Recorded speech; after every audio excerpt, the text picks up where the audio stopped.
First time on air. Anything to say to Lawan here to get him back? Look, bro, there are stories I could tell people about Lawan, but we'll keep those right here. I'm gonna let him live. That's not even close. Man, I'm a dumbass. I'm clipping that. Georgia's second. Hey, Georgia also had Herschel Walker. So smart, and my team is so dumb. My coach he looks dumb. He's a big baby. This man Those graphics. ripped, so smart.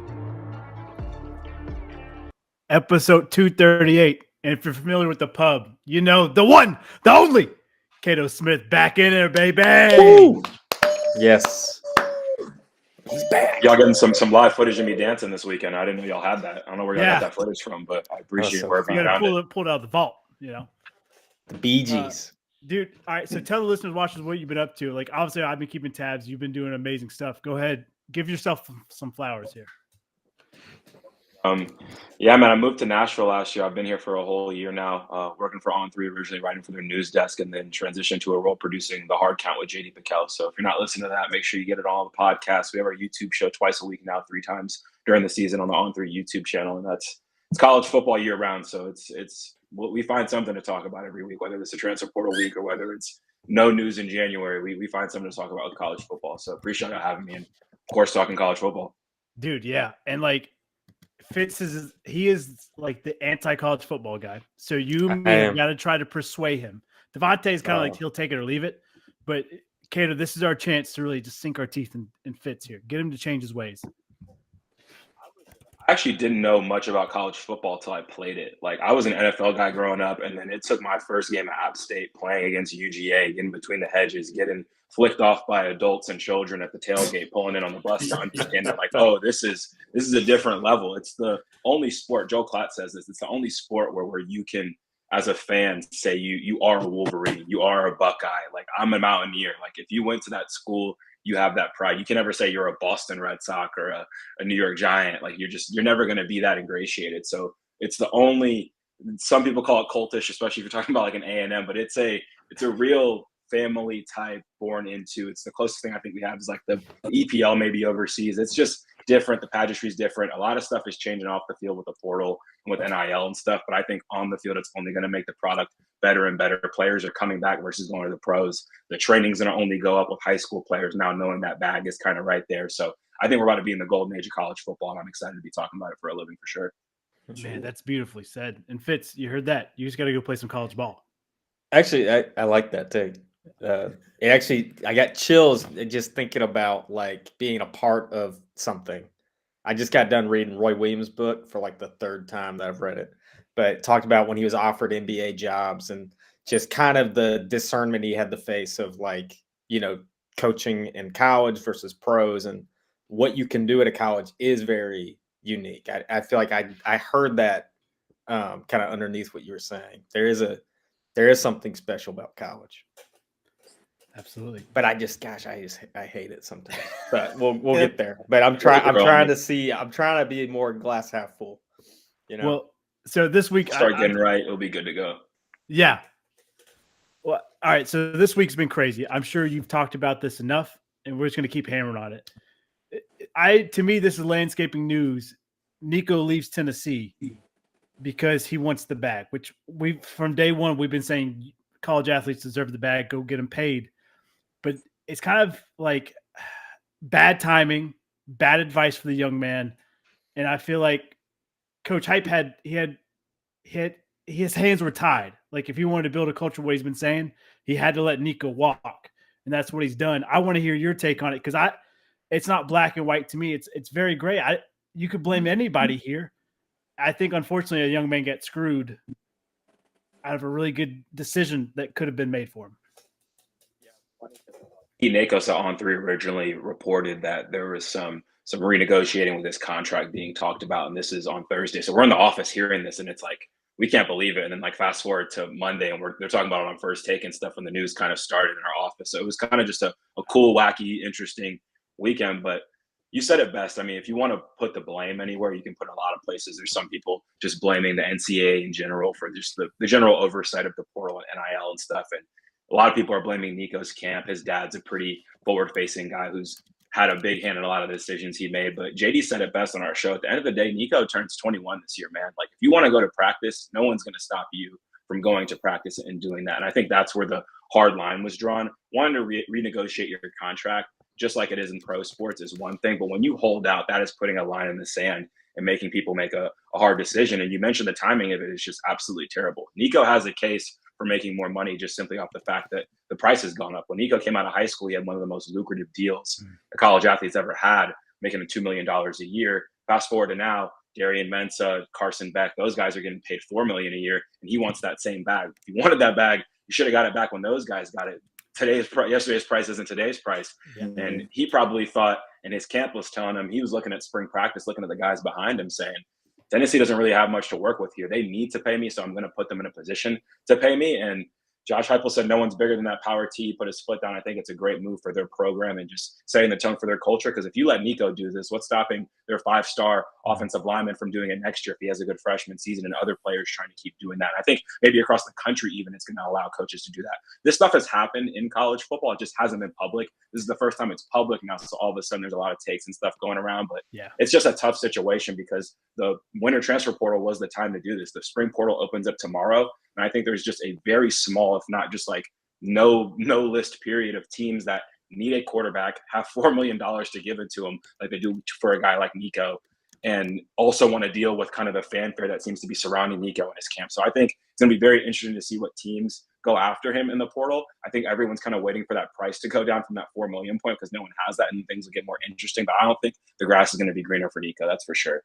Yeah. No, I think like kind of what you said with the transfer portal in the wintertime, he could have had it, but like there was rumors that, hey, if we're making the playoff game, should I sit out? I'm only under contract for 13 games. This is the 14th game. Like that should have been some writing on the wall for him. Maybe Tennessee should have got a deal done then. But then you mentioned, these other teams not willing to pay $4 million. We know Tulane's out of the running for him. We know UNC's now out of the running. We know any SEC schools out of the running just because of legally they can't. I think Oregon's out of the running because that's the one, coach snitched on him. He says, hey, your boy's looking for a bag over here. So I think Prime said he's good. He doesn't want Nico. So that list is getting smaller and smaller for the guy. Yeah. Situation. I think that he's definitely not going to like playing at a school that's as good as Tennessee is pretty low right now. That's kind of written on the wall. So he's probably, some people are talking about him having to play at the G5 level. And now all of a sudden you're making it harder for yourself as a 5-star cat coming out of high school to really reach your potential as far as coaching, competition, and putting some NFL tape together. So I definitely think this is going to be something that hinders him like in the future moving forward in his career, no matter what situation he ends up in. And a funny way, it kind of flips the script on Tennessee and puts them in a position of power now because Nico thought he was leaving them and they were going to kind of be dead to rights. But all of a sudden they're spending $2 million less than they were because they don't have to pay Nico anymore. And Tennessee's an absolute destination for a quarterback. And you're already hearing murmurs of ACC quarterbacks, Big 12 quarterbacks that are more experienced than Nico that'll gladly go play for Josh Heupel in Tennessee for $1 million less than $1 million. That's an absolute destination that's put 2 straight quarterbacks in the NFL. So I think Tennessee has the potential to get an upgrade as far as experience goes. Maybe not talent as far as Nico goes, but production experience. There's going to be some quarterbacks that want to play for Tennessee when this portal opens for sure. And there's a lot of talk about tampering with the portal and stuff. This might be a rare case of kind of a reverse tampering where dudes are hitting up Tennessee saying, hey, I'm Rocco Becht at Iowa State. I'm TCU's quarterback, Baylor, some guys who are really good ball players in the Big 12. Like, I will gladly play in Neyland in front of that crowd and try to boost my own stock. So it's going to be interesting when the portal opens to see what dominoes fall with where Nico goes and who maybe goes to Tennessee and maybe some other ones. But at the end of the day, I think there's going to be a huge lesson learned for a bunch of college football athletes across the nation when it comes to their own value. Damn, that's beautifully put. I've been hearing murmurs about like his dad had a lot to do with this. And it kind of like, I'm a NC State grad, and it kind of put me in the mind of the whole back and forth with the quarterback, MJ Morris. MJ Morris started out at NC State, had a pretty good season, transferred to Maryland, and I think he sat on the bench. I'm pretty sure he transferred again. I'm not sure where, and I'm wondering like, if with all this new stuff in NIL, like how big are the parents playing a part in kind of losing their kid's bag? And if it was actually Nico's dad that kind of had like the final say in him sitting out. Yeah, I think Same way I said we're in the golden age of college football coming up with just the product we're going to see on the field. I think we're going to also be in the golden age of just bad sports parents. Like you hear murmurs historically about so and so's dad doing this or that, or like back in the day, the SEC Cam Newton's dad trying to get his bag and all that stuff when it wasn't legal. And I think now that these high schoolers can get paid, these college kids can get paid, and that the NCAA is kind of the Wild West right now as far as rules go, and there's no official agents. You can have anyone represent you, from your uncle to your trainer to your high school coach, to negotiate these deals. It's just not always going to be in the best interest of the athlete. So that's definitely a part of this that's going to suffer. I think these kids now making money makes them feel like they can make pro decisions, and people can make those pro decisions for them that don't have that experience. And at the end of the day, that's going to be one of the sacrifices I think we keep seeing until the NCAA make some rules. But it's the NCAA. You can't rely on them for that. They're making their money. They're going to continue smashing viewership records and making a ton of money off this revenue. And hopefully them sharing with the athletes here coming up could help that. But yeah, it's going to be the parents and the just not having official certified agents is definitely going to cost some of these players. And you're seeing it right now with Nico and a couple other guys across the country as well. Yeah. And I was going to ask you, do you see kind of the Wild West? We've been calling it the Wild West. Do you feel like that's coming to an end? Are we getting into the frontier here, and NCAA is about to put up guardrails? Or do you think, hey, like you said, they're getting the bag, why touch it? You can't. I would say no. I think the best coaches of this era are going to be defined by how they can navigate these murky waters. Ohio State allegedly put $200 million into their roster this year, won a national championship. They had to have a combination of retaining their players and bringing some new players in, and recruiting and poaching and dealing with all of that stuff. And the off the field stuff is harder than it's ever been. That's why you're seeing more college head coaches stepping away from the game, like Jim Harbaugh and Nick Saban. But then a lot of them are just stepping away from play calling as well. Coach Drinkwitz made it from App State to Missouri largely because of his offensive coaching ability. That's how most coaches get their skin in the game. But now him, Ryan Day, these guys don't call plays anymore. They're too busy trying to negotiate deals like this and other deals and getting donors to put into the program. It's all adapt right now, and college football is going to keep humming. And it's going to take all of the coaches coming together, all the players coming together and saying, we need guardrails, we need rules bad. And they've been begging it for a while, but I think it's literally going to take them threatening playing games or something like that for it not to happen, because the sport's just making too much money, and the NCAA can continue to get these complaints. But when the complaints are happening, but the sport's getting better, the playoffs expanding, more people are watching it than ever, it's hard for them to force their hand as well. And they just haven't been relied on for anything like that. With NIL, they just let the floodgates open and said, y'all figure it out. And so far we have figured it out. We've had these situations happen like Nico and a couple others. The Matthew Sluka one stands out last year as well, where all of a sudden a player just in the middle of the season says he's not getting the money he was supposed to get and he's done playing. It's very interesting. It's definitely damaging some of, I think, the pageantry of the sport and why people love it, as far as having your alma mater, staying in one school, being a four-year guy and developing and all that stuff. But at the end of the day, the NCAA pretty much only cares what happens on those white lines in people's television. So I wouldn't bank on them anytime soon really stepping in and making something drastic change, unless something drastic happens in return. What a different NCAA than what we grew up with. I mean, there's a couple silver linings, right? Yeah, for real. Night and day. Well, you talked about coaches kind of changing the ways here. There's a coach that's brand new to college, Bill Belichick. How do you think he's going to fare at UNC?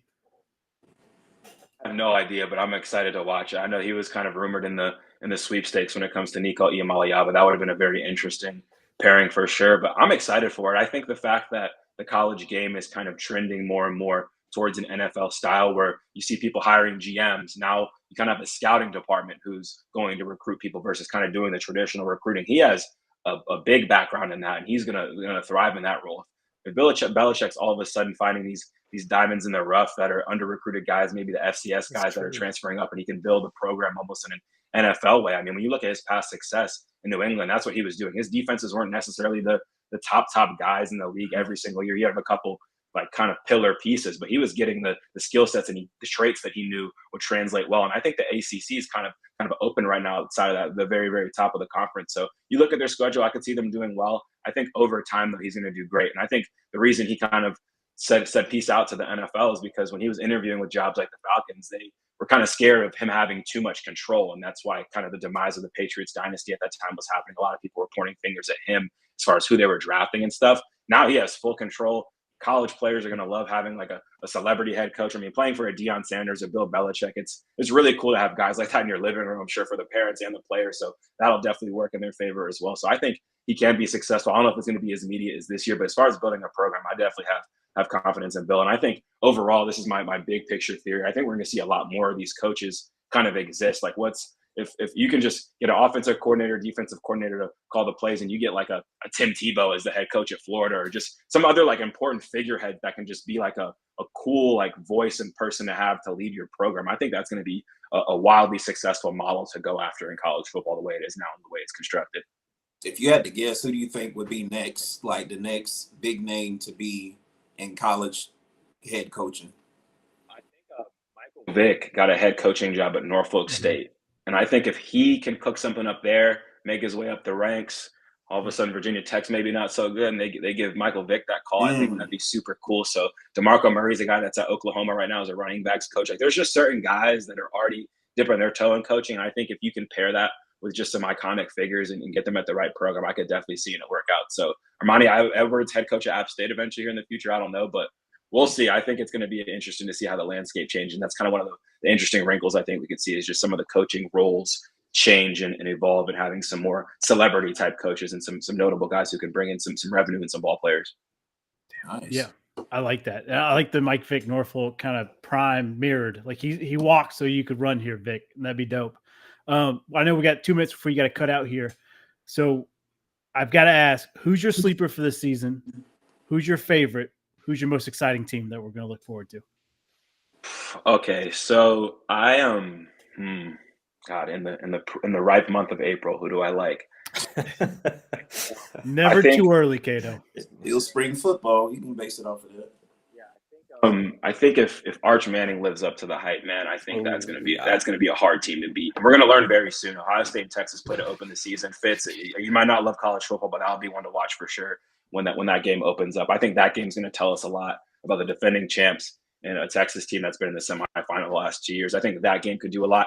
I really like LSU this year. I think people have their feelings about Brian Kelly, but I think he's been knocking on the door for a while. I think Garrett Nussmeier is going to have kind of Joe Burrow made a jump his second year as a starter. Jaden Daniels obviously made his jump. I think Garrett Nussmeier could also make a jump. They have some nice pieces out the portal too. It might have their best roster they've had across the board, which is saying a lot when you have Jaden Daniels, Malik Neighbors, Brian Thomas go in the first round. But they might have an overall more talented roster. So I really like LSU this year. And then it kind of LSU, Penn State are like almost sleeper / contenders for me, because those are two head coaches that haven't necessarily been able to put all the pieces together to win that national championship. But now I think they have more pieces than ever before and could make a run at it. So those are the three I'll take right now. I like Texas as kind of like a favorite at the top. I think they'll be the number 1 or 2 ranked team in the nation, maybe with Oregon this year. And then a Penn State and LSU might be a little bit lower in those rankings, but they can make some noise. And I guess a big sleeper would maybe be Clemson. I think a lot of people have written off Dabo and think he can't make it happen anymore. He'll play LSU in week 1, so we'll learn a lot about that team. But at the end of the day, Dabo's going to have his team probably in the ACC title and be able to punch their ticket into the college football playoff. And I think once he gets in there, he can make something happen. They had a good game with Texas last year, but I think this year they might be able to take it up a notch. He's finally using the portal, so we'll see. I gave you like 4 answers there, and I'll have more of a sharp answer before the season, but we'll see, man. At the end of the day, I can still find a way to get excited about college football in April, just talking about it right now. That's right, baby. I love it. Kato, I can't thank you enough for hopping on, man. Enjoy your movie and go keep plugging what you're plugging and keep doing what you're doing, brother. On 3 Sports. Appreciate you guys. Yes, sir. Yeah, good to see you, man. Take care, brother. Man, I always love talking to him, and he's just so well spoken. Yeah, always fun. It's weird seeing him without T Henny though. I know, yeah. You know. I made him a highlight reel. We didn't have time to watch it, so we're gonna watch it. This is everything. Like soul food. Parked up outside in the old school. Hey, short and sweet. Nice one. Highlight reel. Yeah, right. Should have put some playing day like footage, but I really did I liked his take on Belichick. I did too. Like being I didn't think of that. You know, that was kind of where Belichick can just kind of spot talent anywhere. He can. So I feel like that's the whole name of the game, is to say, hey, this receiver at Bowling Green, hey, maybe we should take it. Let's throw him an NIL deal. Hey, what about this corner over at I could see Belichick, and again, part of it is I'm curious who Bill's team is. I haven't looked at that, but I know all his little football gurus in New England. Like, not only is Bill good at spotting talent in players, but he's good at knowing, like, having a staff that can do that too. So Spotting didn't coaching. even think of that. Is this might be really dangerous for Bill Belichick? Like they could get, he could figure this out before anybody else does. Y'all know, and again, the also the beauty of not being in it, like with some of these other college coaches who had to adapt and change their ways, Bill's coming in fresh with just this unique perspective. So I don't know. He's been doing it for decades. Go ahead. You remember Jamie Collins, the random dude from Georgia Tech that became like all pro? Yep. Jamie Collins is on staff now. Either linebackers coach or defense. Either way, he's a defensive coach. But at the same time, they kept the running backs coach Natron Means, who was like UNC GOAT for the longest, but he kept him for the running back. So it's like he didn't completely have a new regime, which I think makes a lot of difference, especially with, I guess he kept Natron because Natron coached up Omarion Hampton, which he has work cut out for him. Omarion has been a problem. But like I wonder if Bill's going to bring back, like, looking at the old 1A and 2A high schools. I think that's an untapped market. Like, people have been going to Charlotte and like all the bigger schools and stuff. But Bill's coming down to Tarboro. Yeah, they go back to Tarboro before everybody else. Like, they still probably go, but they don't pay too much attention. But they forget, they found Julius Peppers and Quentin Cooley. And man, that was at Southern Nash. Southern Nash, yeah. So, yeah. And so, like, you go to Southern Nash, like, well, let's look at Northern Nash. Let's look at Weldon. Let's see if they got anybody random. They just started circling all across Eastern North Carolina. And they hit y'all side on the west side, and look at the smaller schools over there. Like, they don't stick. Hey, what's Franklin doing? Hey, yeah, that's what it might be. What's that Hayesville doing? Hazel T. Maybe. I know Bill's not probably watching, but maybe his girlfriend's watching, fiance, whatever she is. Listen, lady, go talk to our good guy Devin Slate, East Surrey. They've got a powerhouse down there in the Cardinals. Wait, which Surrey? East Surrey. East Surrey. East side. East side. Fair East side. Probably shouldn't do that. Fair East side. Yeah. That's the movie quote. There it is. All right, I got to get your all's take. I felt bad for getting Cato's take on this, so I wanted your all's. Okay. Colorado's going to retire 2 jerseys in the spring game. What? Shador and Travis Hunter, 2 and 12, are going to be retired. Okay. Gut reaction, go. Too early. Yes. I'd say it was early, but who else were they going to retire? So a lot of people, I think they're okay with Travis. It's the Shador that they feel slighted by. Yeah. And that, like, what the hell did Shador do? Yeah, didn't win a bowl game. He was like 3 and 12 in conference. Now he does have all but career passing records at Colorado. But Cordell Stewart, who won 2 bowl games, gave Colorado their best teams, number still not retired. Was number 10? Yeah, that was Jimmy Horn, I think, had number 10. I believe. Yeah. So I was looking at the quarterbacks. So Cordell Stewart, Coy Detmer, which nobody cares. Joel Klatt. I don't know why I know that name, but I do. That's about it. So it's like, that's why I say that, because when it comes to quarterbacks, like, I can see it. Like, Cordell Stewart really made the difference, and then he did pretty well in the pros. But I don't know. Colorado did go a while without having Steven Montez. He did something. He started. He did something. Yeah, I remember. Yeah.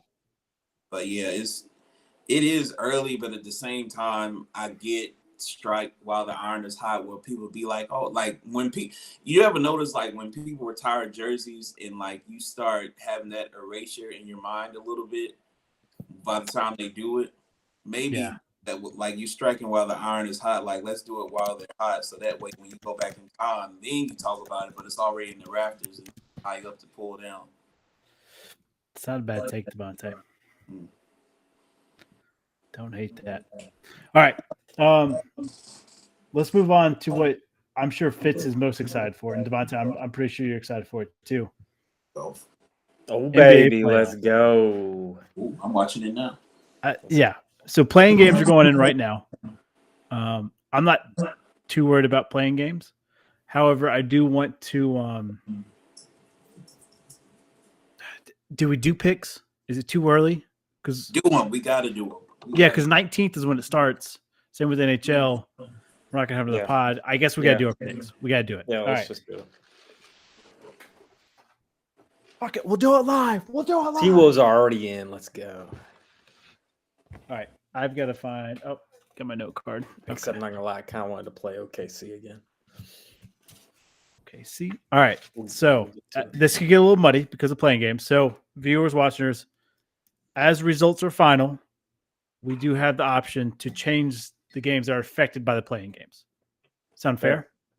Cool. But like Nuggets and who the Nuggets got? Clippers, like that game's set. You can't change that. Yeah. 100%. All right, cool. All right, so let's start. I guess let's start with the confirmed games. Let's start with East, Pacers, Bucks. Father Fitz, bless us. Bless us, man. The Bucks, I'm always so high on the Bucks, and they are never as good as they should be. Mm-hmm. Pacers are damn good too. Great series. I'm gonna give it to the Pacers, even though I think the Bucks on paper are better. I think the Pacers are playing better. Okay, but it seems like a good series. I like that. All right, Devontae. I think the Pacers I think they'll be a better 3-point shooting team than the Bucks too. Yeah, especially since Dame, he's still going through with blood clots, and they're not sure when to get him for playoffs. But the Bucks still have Giannis. I feel like the Bucks are still better defensively because Miles Turner doesn't really know which games to show up for. Tyrese Halliburton is kind of the same way. So I'm a roll with the Bucks on this one. The Bucks. Yeah, I'm going Bucks as well too. It's just something about Milwaukee, kind of what Fitz was saying. Like it's hard not to bet against them. It's hard. Yeah, but it's hard. I feel like they just don't reach their peak. Their potential. Yep. I like that. I'm with you on that. All right. Knicks and the bad boys, the Pistons. My 90s heart is filled with joy.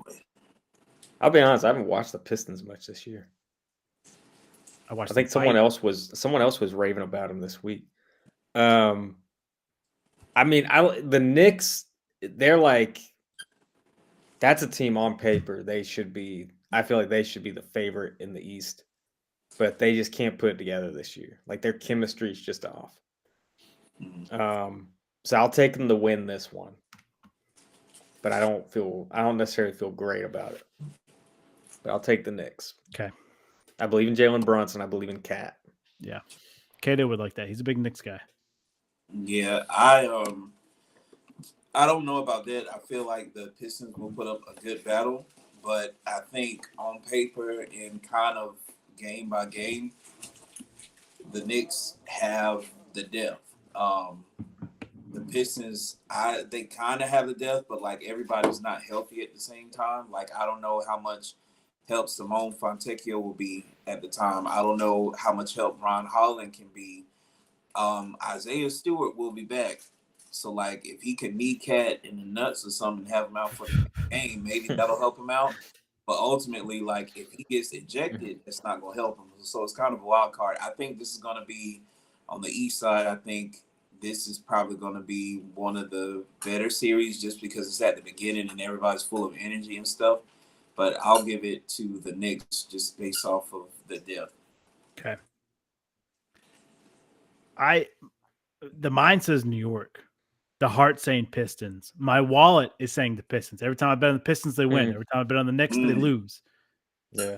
That's because actually of that. good. Tim, wherever you are, you can smile, have a deep dish. Now, I guess that's Chicago. What's Detroit? Jets Pizza. Detroit. Detroit style pizza. Yeah. Ain't it just Little Caesars? Pan. It's like a pan. Yeah. Pan. That's pan it. style. Pan style. You get a pair of buffs for them. That's it. Yeah. Give me a mask. Give me a fro. Give me Detroit. The money dance. All right. Say, now, Rip, wear the mask. Rip, wear the mask. I didn't want to wear the mask. Oh. All right. Celtics 2 seed taking on the winner of Magic and the Hawks. Yeah, it doesn't matter. I'm taking the Celtics. My man. I mean, I'm taking Celtics the whole way. Like, my man.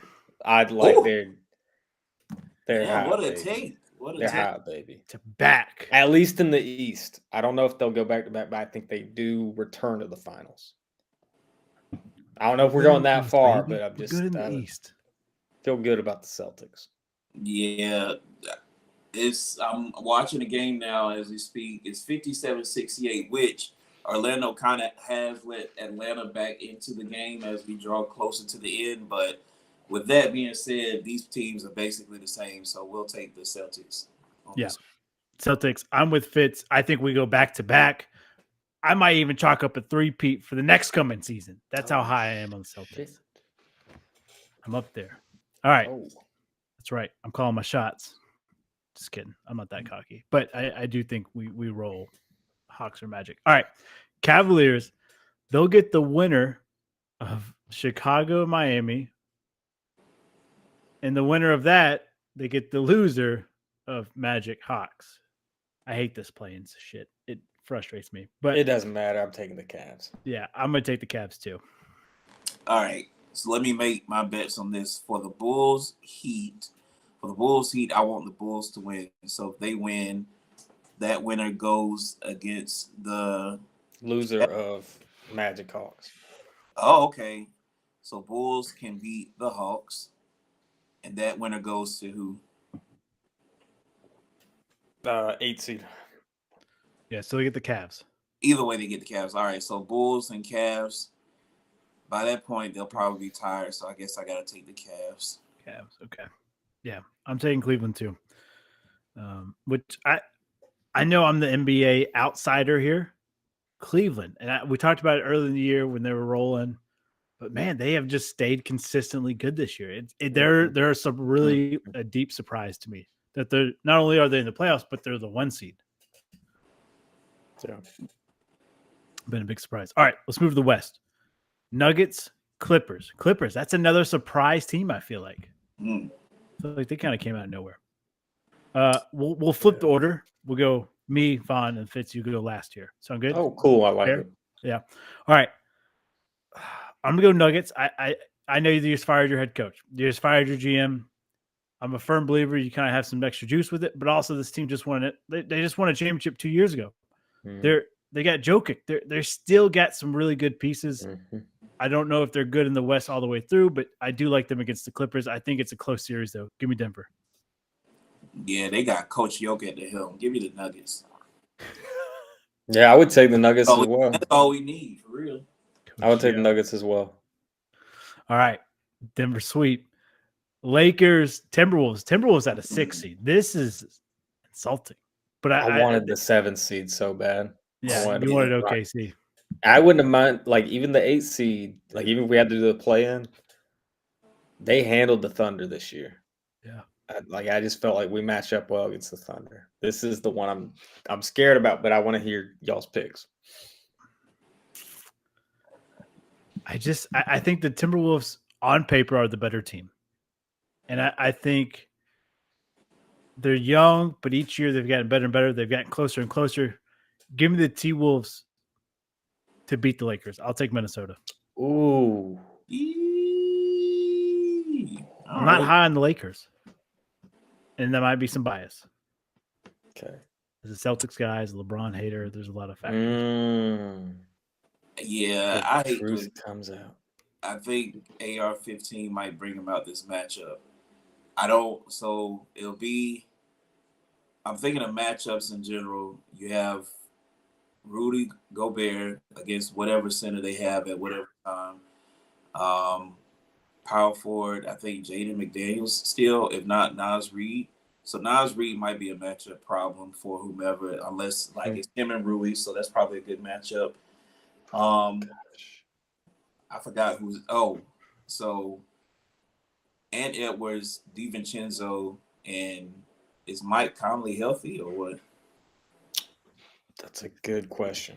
Yeah, like Mike Conley has been in these like underdog situations in the playoffs, so like he would be a good X factor. I mean, he did pretty well last year.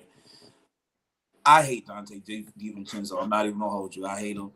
I don't think he adds anything to the team. He might add 3. Oh my gosh. 2. I'm not a fan, bro. Like, doesn't add anything to the team. No, my gosh. I'm not with it, man. I'm trying to see the value trade. I'm still trying to see it. So you know what? Give me the Lakers. Give me AR-15 out shooting Dante DiVincenzo. Okay. You got to show me the value add, Fitz. You got to shut me up. Conley is no longer in the injury report. Okay. That could help. Heck yeah. We got Luka Garza too. Oh, so he's like actually getting burned? Nice. I don't know. It's just No. I'm just bullshit. Wait, Hacky, you took the Wolves. I took your boys. I'll tell you took the Lake Show. Lake Show. Okay. West. Well, all right. I'll say this. I think Luka is going to be Finals MVP. That was my pick before even seeing the matchups. I thought the Wolves were going to win their first round, whoever they were facing. I thought they might win the next round, but I didn't think they could beat LA. Like I was picturing a Lakers T-Wolves Western Conference Finals, and we lose the Luka in the Western Conference Finals again because that's what happened last year. So Luka's kind of got our number. I don't know if that's going to change with some of the pieces we have. But I will say, I think we've got the unsung hero that nobody knows about, and that's Jalen Clark for the Wolves. I think he's progressing each month. He's gotten better. I think he's a true it feels like he's the Scottie Pippen to the Anthony Edwards Michael. Like that's what it feels like. Is these two guys could be just the future of T-Wolves. So that's where I'm just this series feels like it could be a classic. It could be like, I think definitely 6, maybe goes to a game 7. My gut tells me the Lakers. Because I think the Lakers are whoever comes out of this is like going on a run. That's what it feels like. Yeah. Whoever gets out of this is going to go on a deep run. And I just keep flip-flopping. I think the Wolves are a year away. And I think the Lakers are in win now mentality. So I will pick the Lakers, but I'm pulling for the Wolves. Okay. And I think Luka's Finals MVP. I'll stand on that pick. I wish we didn't draw this as the first round, but yeah, that's how it goes. Yeah. Okay. Warriors, Grizz take on Rockets. So the loser gets to get another playing game. So this is one of those where we could change our picks, but right now, go off your gut. You taking the winner of Golden State, Memphis against Houston. I think the Grizzly beat Golden State. I think the Grizzly beats the Rockets. So as of right now, give me Memphis to beat Houston. Give me the Warriors to beat the Grizz and the Warriors to beat Houston. All right, so Golden State. Mm-hmm. Go Grizz. Go. I hate you, Devontae. Man, yeah, I just don't. The Warriors have been struggling this year, even though they got Steph. They're really struggling. Memphis is dangerous. I will say, if Memphis gets there, I might take Memphis. I don't believe in the Warriors enough to take them. But just to, why not? I'll take the Rockets. Just make it clean. I'll make a clean pick. Franchise like I think Memphis makes it more interesting, but I'll still take Houston. Yeah. Okay. All right. And then that leaves us Kings, Mavs. Winner of them gets to take on the loser of the game we just mentioned, Golden State, Memphis. And then that winner gets OKC. I'm going to go ahead and take the Thunder. I'm going to take OKC. Ooh. Give me the Kings facing the Grizz. Right? Yeah, the Kings facing the Grizz, and then the Kings facing the Thunder. Right? It's got to be the Thunder either way. It's got to be the Thunder. All right. So, yeah, you're taking OKC. Yeah. All right. Fitz. I'll take OKC. Okay. OKC sweep. All right. Any other NBA playoff talk you guys want to talk about real quick? The Hawks are coming back on the Magic. So that one to make, the 66-71 game's still not over, but, just in case they win on accident, how y'all feeling? I still feel good. So, okay, just checking. Who would be your finals pick? Just before anything. This doesn't have to be locked in. I'm just curious what you guys think. I think it's going to be Lakers Celtics again. I think it's going to be another classic Lakers Celtics, but I'm going to take LeBron. I think it's going to be Nuggets Celtics. I think Yo can take them that far and not care that he did it. Because they have Russell Westbrook at the helm, too. I will never erase my boy, Russ. Oh, wait, he got released. Never mind. Damn. Nuggets really falling off. Damn. Hacky, who you taking? I'm taking my Celtics. Sweeping our way through. Doesn't matter. I'm just kidding, not sweeping. I kind of like the Lakers pick just because I would love to be LA in the finals again. Like that's just always special as a Celtics fan. But I really do see Denver. I do think Denver just has the right pieces. Like I think they're the best team in the West. Oh, I don't feel that way about Denver. Really? I think they're just trending down. Who's your West team to beat? Well, OKC obviously. I think whoever again, I see it as between the Lakers and Wolves, whoever gets out of it's going to have to go through OKC. Okay. And that's going to be your Western Conference final. Okay. And OKC obviously very good. Yeah. But I do think watching the Wolves play OKC, I think they have their number. And I just feel like Bron and Luka are going to turn it on for playoffs. I think the Lakers are going to be they're just going to be a different beast. And I think they look great this year, but I don't think we've seen them at their best. At their full potential. Mm-hmm. Yeah. Okay. I like it. All right. Let's move on. Let's do NHL playoffs. This one's probably going to go much quicker for us. It's also, I have no knowledge on this. Nothing's finalized yet. You gonna write it on the card? Yeah, we're gonna have it.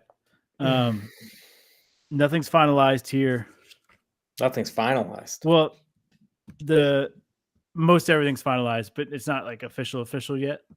Okay. We still got games tonight that dictate the playoffs start 19th. So it's one of those we got to do it. So as of right now, we got Jets taking on the Blues. So Jets number 1 seed overall taking on the wild card, the Blues. That could change there depending on how the Blues do tonight. So let's go. Devontae, we'll put you up first. Yeah. And then I'm so ready because I know literally nothing. So I'm just going to just let it rip. I know what I up from betting, so we'll roll with it. My man. All right. What you got? All right. So we're going the first matchup on the left between the Bombers and the Blues. Jets and the Blues. Jets. My man said the Bombers. This is already off to a good start. My bad. All right, Q, give me St. Louis Blues to take that matchup. No real reason. I don't know. SZA had their jersey on, so I figured it might be cool. But I do remember like sometime during like at least the beginning of the season, I think they started off pretty strong. Now where they went from that point, I don't know. Same thing with Winnipeg, but that is Winnipeg, right? Winnipeg, yeah. Okay, same thing with Winnipeg, but I don't know where they went from that point. But St. Louis on the move, so we'll go with the Blues. Okay. Honestly, I got Winnipeg. All right. Even though I hate their logo. I'm going to take Winnipeg as well. Fitz, I'm with you. I don't like the logo either. I think it's one of the worst in sports. All right. Stars, Avalanche. This series is going to be really good. It's going to be great. Avalanche has been up and down. The Stars have been very consistent, but in playoffs, they flip-flopped roles here where the Avs have been dominant in the playoffs. Stars have always fallen off. So now this is a good kind of like, oh shit, can the torch be passed here in a way? Great matchup.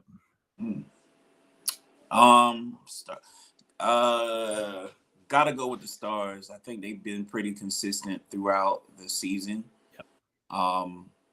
Didn't they go pretty far last year? They did, yeah.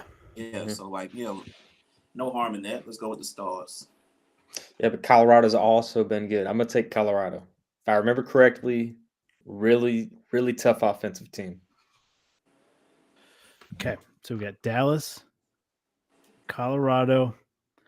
Yeah, this is tough. I'm gonna take Dallas to win just based off what have you done for me this season. But man, this series is gonna be good. I'm excited for it. Another exciting one that doesn't sound as good. Vegas wild card. The Minnesota Wild. They're a wild card, but man, they're a feisty bunch. The Golden Knights. They're not as good as what they have been. So this kind of seems like a good upset waiting to happen. You're not gonna bait me. I'm gonna go ahead and take the Knights on this one. They were a pretty good team to watch earlier in the season, but like feist can only take you so far, so we'll take the Knights. Okay. I'll take the bait. I'm gonna take Minnesota. Go Wild. I'm gonna take Minnesota too. I'm gonna do it. I'm baiting myself into it. All right. Kings, Oilers. Oil me up, baby, to quote the great Matt. Gosh. What do we got? I still know what the hell is he doing right now. I don't think he knows. Hopefully he's sleeping. Give me the Oilers on this one. I'm gonna take. I zagged Vontae 3 in a row. I was hoping he'd take the Kings because I was gonna take McJesus. McJesus, but McJesus. Oh man, I want to take. But I want to. It'd be funny if I just went opposite Vontae and everything. And then who was gonna be right though? That's what's gonna get you. I'm gonna take McJesus. I'm gonna take the Oilers. Okay. Devontae, you're taking Edmonton too, right? You're taking the Oilers? Yeah. Yeah, I am too. Like Fitz said, they got McJesus over there. He's a difference maker for him. All right. On the other side, Leafs, Senators. We'll flip it here. We'll go backwards now. I'll take Toronto. I'll take the Maple Leafs. I think they don't find a way to choke this. Yeah, I'm with you on that. I'll take Toronto. What's that? There's Leafs and who? The Senators. Ottawa Senators. I don't know anything about them. So, you know what? Yeah, I do. Give me the Senators on this one. Jeez. Devonta, I love this, man. I love this. All right, Battle of Florida, and this is a really good matchup. I'm excited for it. Lightning, tough. Panthers. This one's super tough. Both these teams have been dominant. They've been there before. They get We're it champions. done. Yeah. I feel like this is a common matchup. Before I make my pick, I need to see what they did this season. Like, what was their head-to-head? Well, I'll take Vasilevsky in goal. I'll take Tampa Bay. Tampa if I can Bay. lock it in. All right, Tampa Bay was 3-7 Mm-hmm. against the Panthers. I do remember that. So I'm gonna take the Panthers just based off what you've done for me lately. So I'll take Yeah. Florida Panthers. I was gonna take the Panthers too because that was one of the matchups I bet on, and I was sure the Tampa Bay Lightning were gonna do how they were supposed to, and it seems like they're resting on the laurels of the teams before. So yeah, I like that. give me the Panthers. Panthers. All right. Now we got the Canadians taking on the Capitals. Capitals have been dangerous. They've been looking good. Obviously, they have the GOAT on their team. We talked about Ovechkin last week, Ovi. I'm going to take Washington. I think it's Capitals. I think it's a blowout. Yeah, I'll take the Capitals as well. Capitals, and is that the Canadians? Canucks. Oh. Yeah, Capitals usually make a run, and then Ovi's out here trying to break more records. So let's give it to him. Let's go Caps. All right. Caps sweep. Last, but definitely not least to us, our Hurricanes taking on the Devils, New Jersey. I'm taking the Canes. The Canes Capitals second round matchup is going to be cinema. It's going to be a physical, blood on your face play like the No Mercy 2000 WWE intro. Shit's about to go down, and I can't wait for it. Give me the Canes. I'll take the Canes as well. Even though they break our hearts, I'll take the Canes. This is going to be a low-scoring series, I bet you. So when you have that puck line out, I can't wait to say something about it. So with that in mind, I'm going with the New Jersey Devils. Devils. New Jersey Devils. Hate. Man, I feel like Vontae and I disagreed on like all but two, I think. Yeah. What are you guys going to be really happy or really sad? It's going to be really interesting. Sad. It's going to be real interesting because like I didn't watch it, but like just based off of betting, I did look at more at the matchups and stuff and the puck lines and stuff. Jeez. I didn't look at a damn thing. I just looked at these logos. Pure heart. This is the heart versus the head right now. It's heart. All heart. All right. Is there anything else you guys want to talk about? I know there's WNBA draft happened. Sedona Prince was not drafted. I feel like media is making a big deal of that, but if you know her background, you know her age, her injuries, her playing. She's a big name, but she's not WNBA big. Like, I'm not surprised by that. I know it's not a. Oh, sorry. No, she didn't get drafted. Deja Kelly, who apparently broke up the bromance between Caleb Love and RJ Davis, she didn't get drafted, but also to me, she wasn't that good to get drafted in the first place. Diamond Johnson, who used to play for NC State, and she was pretty good. She transferred to Norfolk State. She didn't get drafted. And it was somebody else that people were talking about didn't get drafted. They were talking about pretty much how weak this draft is, but it makes sense because a lot of these players stayed because the draft before was so good. And it's like, yeah, we're not going anywhere. They were right to do so. But yeah, I mean, for what they had, I mean, the draft was good for what they had. We did see Dallas Wings picked up a lot of pieces. The Washington Mystics picked up a lot of pieces. So we'll see what happens from there. Yeah, I like that. And Paige Buckets, she's number one pick. I don't think any of us are surprised. She joins the Sky. She joins Angel Reese. They get a kind of Or wait, no, she joins not the Sky. Who does she have? That was Haley Van Leet that joins the She's Sky. Mystics, Mystics, yeah. So Oh, Paige. right? Paige. Paige best. Oh no, she's the wing. Sorry. Yeah. Sorry. Oh, that's right. My Yeah. bad. Yeah, the wings. Sonya Citron from Notre Dame is the one that. My bad. Yeah. Haley Van Leet, she joins Angel Reese, Yeah. which they get to kind of reconnect. They get a little LSU there, along with Savaka. So I think Sky look up. I think Paige can Sania probably Rivers to the Sun. I like that. Yeah, I feel like Sun are back up. That's a good. I She just got to develop a jump shot. That's her problem. Yeah, But you notice like nobody on. Well, I don't know how much y'all watched the Sun, but last year watching them, it didn't seem like any of them could score, but nobody could score on them. And I think ultimately in the playoffs, like that's what led to their downfall is that nobody could score. Sanaya's not a scorer, but she is a defender. She's lanky and stuff. But I was surprised kind of to see, 2 Pac women in the top 15. But it also said a lot to like how this draft was. But who's that? Anissa Morrow, same thing with her. Like she's not much of a scorer, but she's like a hard worker, like rebounder and stuff. So Connecticut Sun got pretty much like the people they were asking for. I think Sophie Cunningham is on. Sophie Cunningham, the shooter from Phoenix. Yeah, from Phoenix is on there too. So maybe that's their scoring, but I don't know. Yeah. I don't know shit about WNBA boys.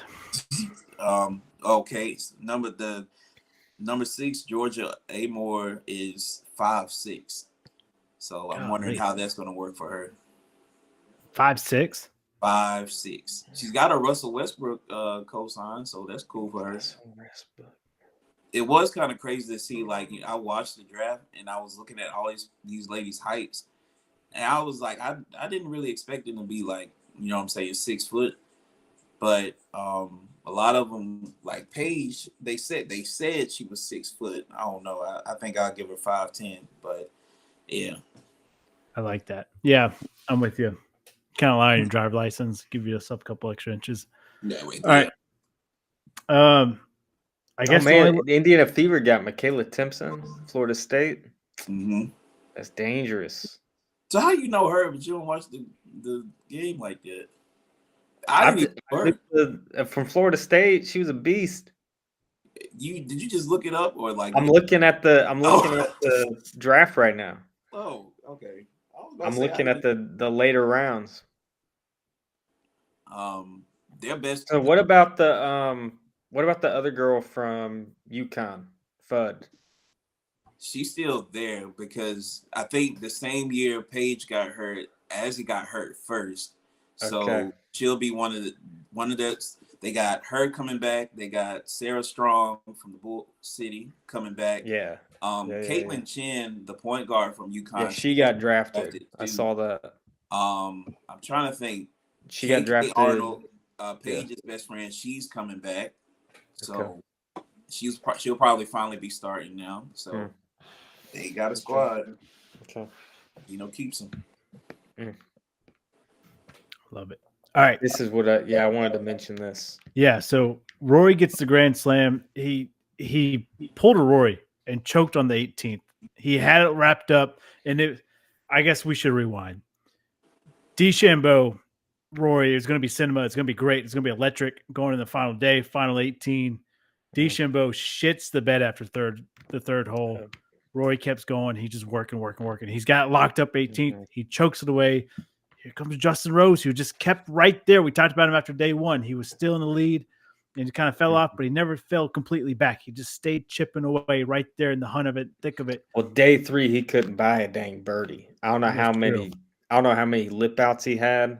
I mean, he had a good third round, but just didn't have the birds. So it's just interesting.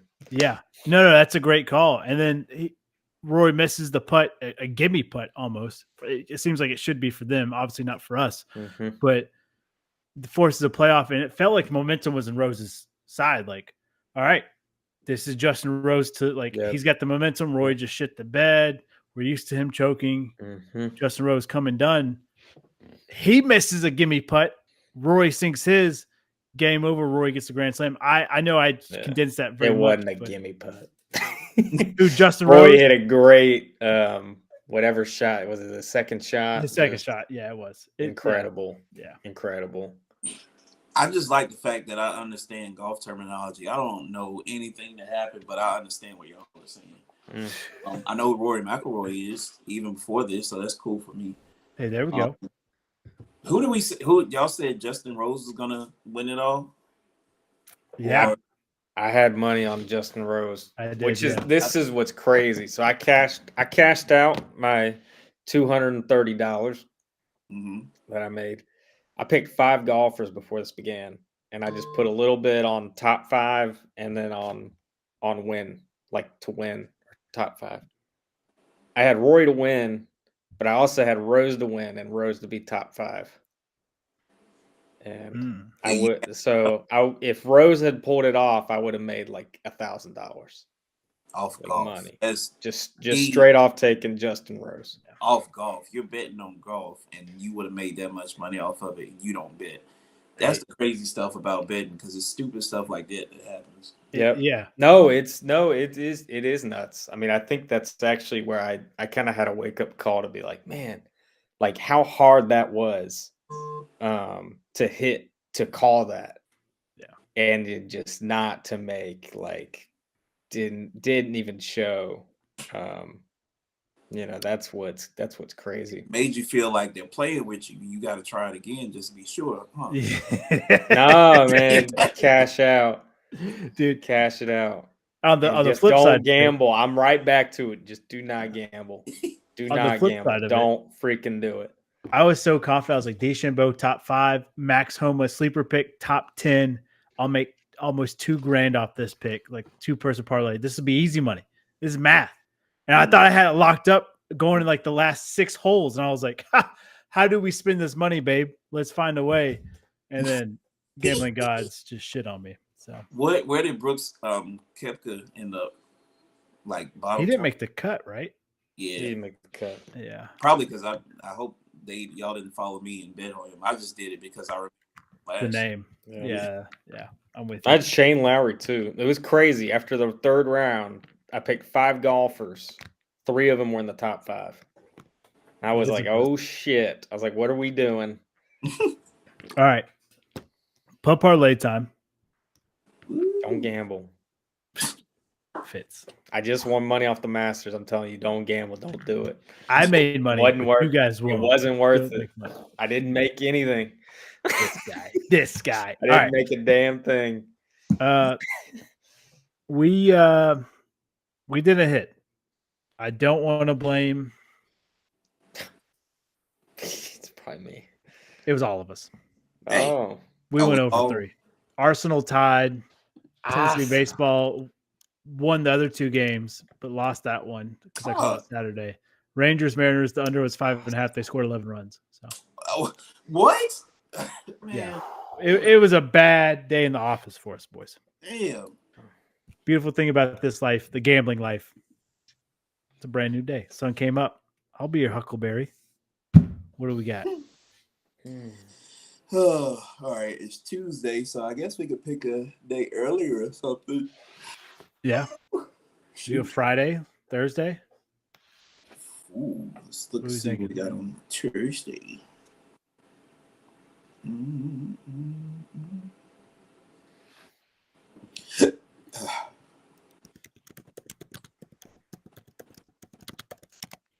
Ooh.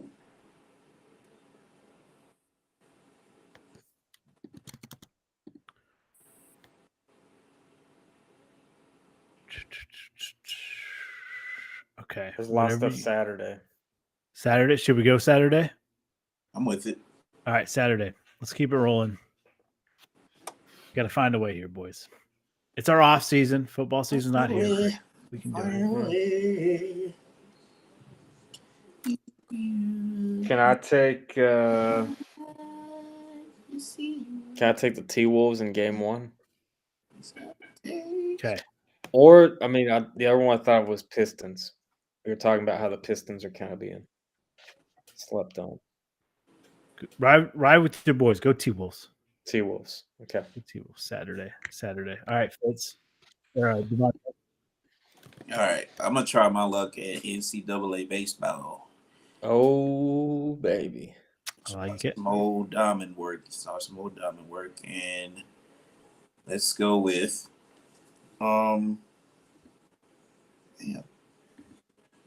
boys. Two.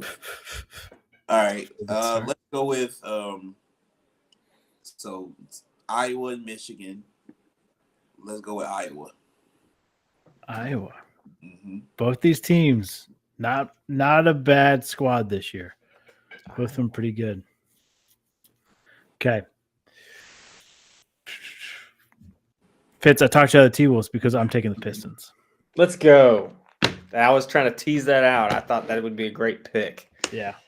T-Wolves money line, Iowa baseball money line, Pistons money line. What are the points from the Pistons? I'm curious what they were.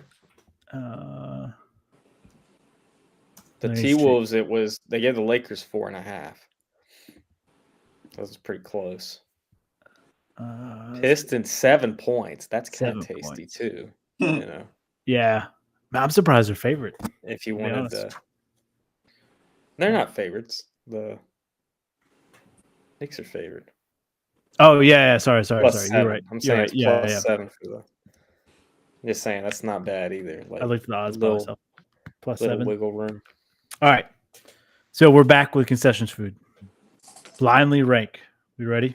Oh yeah. I'm ready. I like that, by the way. That was a great. All right.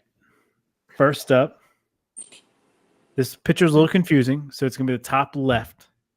It's the wait. Is it 1 through 4 still? Yeah. 1 through 5. 1 through 5. Okay. Yeah. This is the top left one. Top left. This is the Mac Daddy dog from the Houston Astros. Please explain. You got a dog. You got some barbecue. You got some mac and cheese on it, and some pickles / jalapenos on it. Oh. This is normal. Okay. It's a foot long dog. Okay.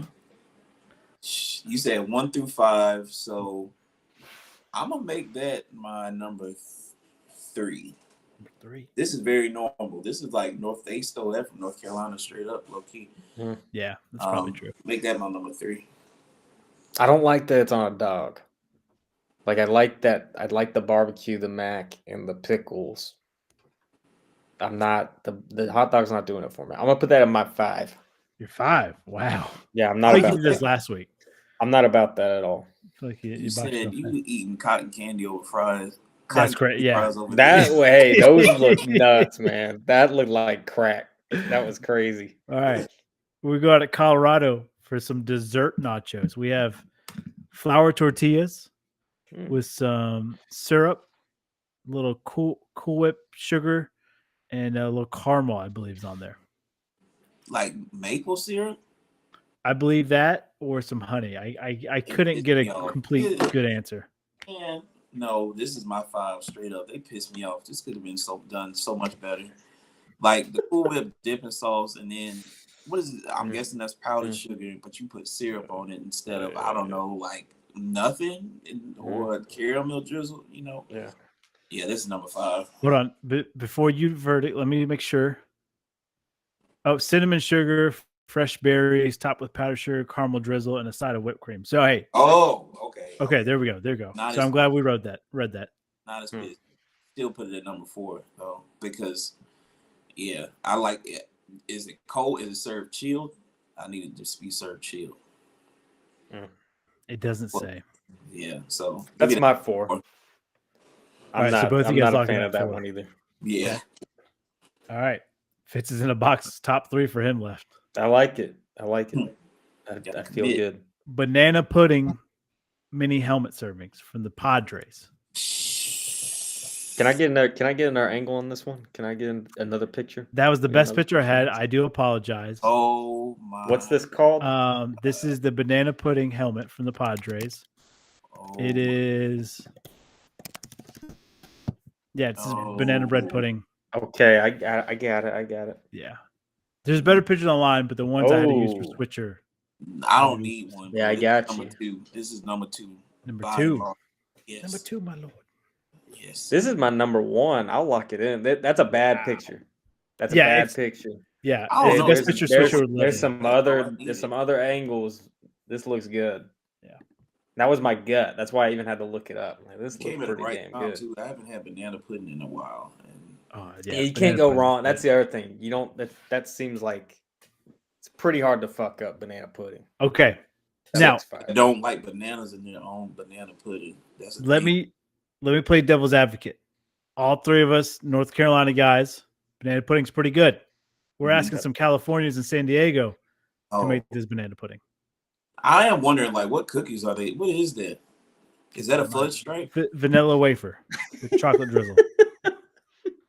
I am kind of mad about it, but I'll take it. Like, I'll try it. Oh man, Fudge I think it stripe. looks good. That's That might be a really game good. changer. For some reason, I just imagine that their bananas taste a little better than the ones we get. I don't know why. I just imagine, like, You might be right. Maybe it is better. Maybe it's better banana pudding. I feel like it'll balance out. Like, they might not put as much heavy cream and butter and all the unhealthy stuff, but those bananas are good as hell. You might be onto something, Devontae. All right, here we go. The cows are happier in California, they said. Devontae, what do you have left? All right, I got number 1 and number 5. You did this last week. Fitz, what do you got? I got 2 and 3. I got a 3. silver and a bronze. Let's go to Pudding Texas. took the gold. Let's go to the Rangers. We got a 24-inch boomstick burrito. Oh, fuck that. 24 inches. It's an unrolled tortilla, which is topped with nacho cheese, as you can see. It's got beef inside of it. I thought I had an animal on me. That's the cord freaked me out. But it's normal burritos, taco meat, rice, beans, cheese, pico de gallo, lettuce, sour cream. It's just 24 inches. I don't know the price tag. If they could give me chicken instead of beef, I'll go with number 1 either way. I love a good burrito. Hopefully they give me, like, it doesn't come in those little fry holders or something stupid like that. Hopefully they give something like that to eat it on for sure. Just give you cardboard and let it run through. Well, I could make that work, but you know the little fry holders. It's like 3 of them, and I got. You got to balance the middle one, otherwise it's gonna sink Then I in. got to throw it back at you. You know what? I'm fine with it. I'll put that at number 1. Okay. Fitz? That's my 3. That's your 3. I'm not about that either. Okay. I might be a picky eater. No, you're a normal eater. You don't like giant food. Yeah. All right. We're going to stay on the West Coast. We're going to go to San Francisco, the Giants. And we're going to have miso and shoyu ramen. Oh. So it's ramen, not typical ballpark food. You got hot ramen soup. You got like, I think you got, it's just your typical shoyu or miso ramen soup. A little different than a normal ballpark. I did the right thing. Yeah, this is definitely 5. This is not going to do nothing but piss me off because I bet you it's like $24, and like that looks about the size of this cup top right here. Like I can hold it, but you can't put it in the cup holder, so you got to hold it the whole time. Yeah. And then I'm wondering, like, if it's warm outside, you eat like I don't like eating hot foods when it's hot. So like if it's soup, that's a cold time food. I don't like eating it when in the summertime. So like if I'm going to a baseball game, granted, of course you're in California, you're close to the seafood and all that stuff, so it's probably fresh. I don't want to eat that at a baseball game. Imagine somebody hits a pop fly and it lands right in your ramen. Scalding hot on your lap. Yeah, no, it's over with. Yeah. I'm kind of with you on that, Devontae. I'm stuck with this as my 2. It seems like an experience, which is cool. Yeah. You know, like, San Francisco, good food. It's good culinary city. Yeah. But yeah, I don't know. That one's weird. Though. That one's weird. But it's good. Like I would eat that. I wouldn't be upset about that one. Right. I'm with you on that. The banana pudding helm, I'm telling you, that looks fire. Yeah, you locked that in early. That looks like the winner for me. I like it. I'd get that today. Let me see. Maybe you know what? I should make banana pudding. We got a potluck on Thursday. Maybe I'll make banana pudding. Bro, so at Oracle Park, heck, they got garlic fries, organic. I don't know what that is. Crazy crab sandwich. They got tacos. They had a bacon wrap hot dogs and Sheboygan bratwurst, and they have a poke bowl. That's what it like, a poke bowl, and everything about this is screams San Francisco for sure. So that sounds good. They got lumpia. God, I don't know what that is, but I want it. That's the little super tightly rolled egg rolls. It's like Filipino egg rolls where they're super. Oh, and they're yeah. fried. Yeah. That sounds good. Yeah. I think like when we went to the Dodgers game, they had fried octopus, and I wanted to try it, but the line was like wrapped around. And then I started thinking, I was like, concession food, fried octopus. Like, do I really trust it? But like, you're in LA, like you feel like you need to. They just got it that morning. Yeah. Right. Yeah. I was in 8th grade. That's how you know school isn't the same anymore. And when we were in 8th grade, they had us trying octopus because we used to do projects on different countries, and somebody brought in octopus, and I actually tried that and squid. Wow. Yeah. I haven't tried squid. I want to try squid. All right.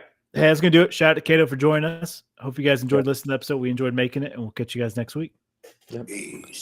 Don't gamble. You will not win anything. Except for our heart. That's all that you need. That's all that you need.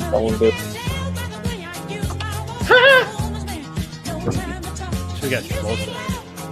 I do. I love the Bee Gees. Great HBO documentary, How Do You Mend a Broken Heart, on the Bee Gees. Must watch. I don't know anything about them.